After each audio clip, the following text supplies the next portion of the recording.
transition or the climate action is not just a burden on development, but it's part of development, because each and every energy project, in addition to creating jobs, creates green capacity for more industrialization, for more economic activity.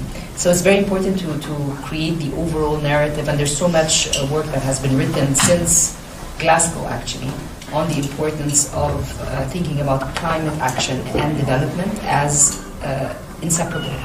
They are not mutually exclusive. It's not either or, and that is something that needs to be continued and pushed. I don't know the issue of yesterday and the announcement of yesterday, how consequential that would be on the multilateral development banks, on the dialogue around climate.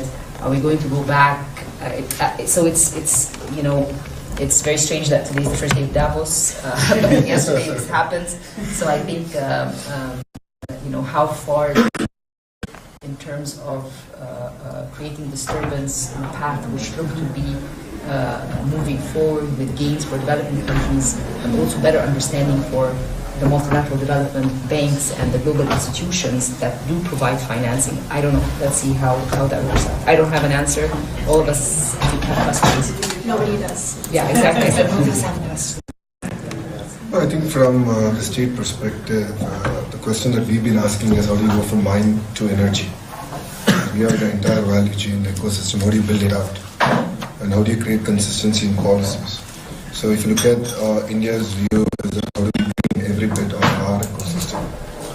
So if you look at rooftop solar to agriculture being solarized, then to the entire green hydrogen, which seems to be the buzzword, and various investments coming into that sector, green steel. So I think, at least from India's context, is to set the policy straight. Yes, there are some subsidies required, but it's not over and beyond the physical challenges that any state or the federal government would have. That's one part. But the second part again is how do you make this the transition political resistant or resistant to politics, right? And that's going.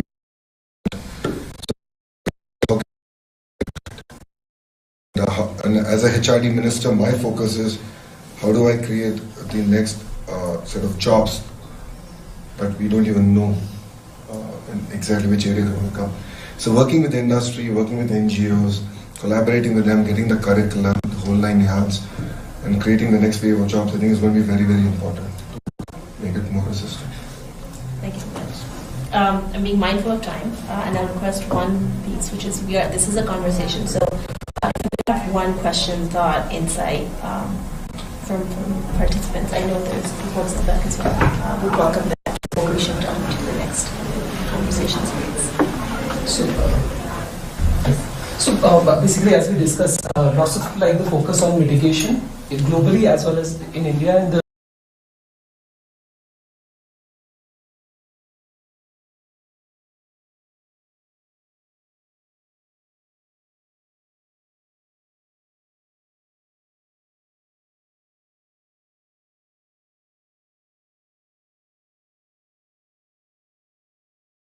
and also for the state of Andhra Pradesh.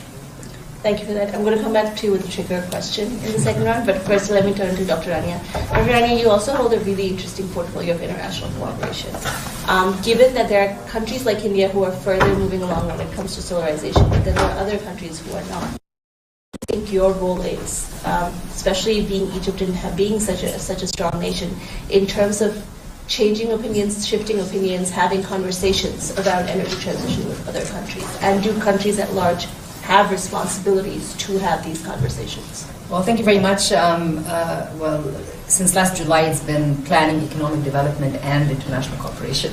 So that's a bigger portfolio, and it just shows that in order to leverage on the international partnerships, also how much of the public investments need to be made wisely and more efficiently to crowd in private investment.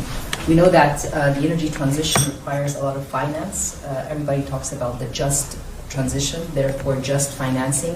More concessional finance needs to be available, not just to governments, but also to private sector. And then comes the concept of blending, so that we can de-risk a lot of these projects and help countries move into, or move towards their energy transition. I think if we forget about what happened yesterday and the updates on the US and the Paris Agreement, we know that countries have their nationally determined contributions, so the NDCs are sort of objectives for countries, objectives in a multilateral system.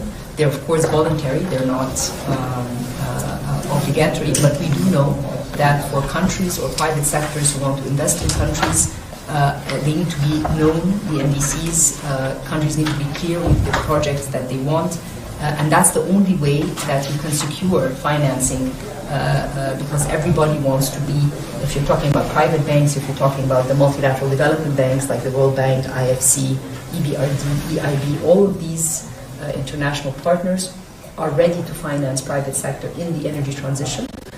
But for that to be successful, it has to be within a national context, i.e. these private sector projects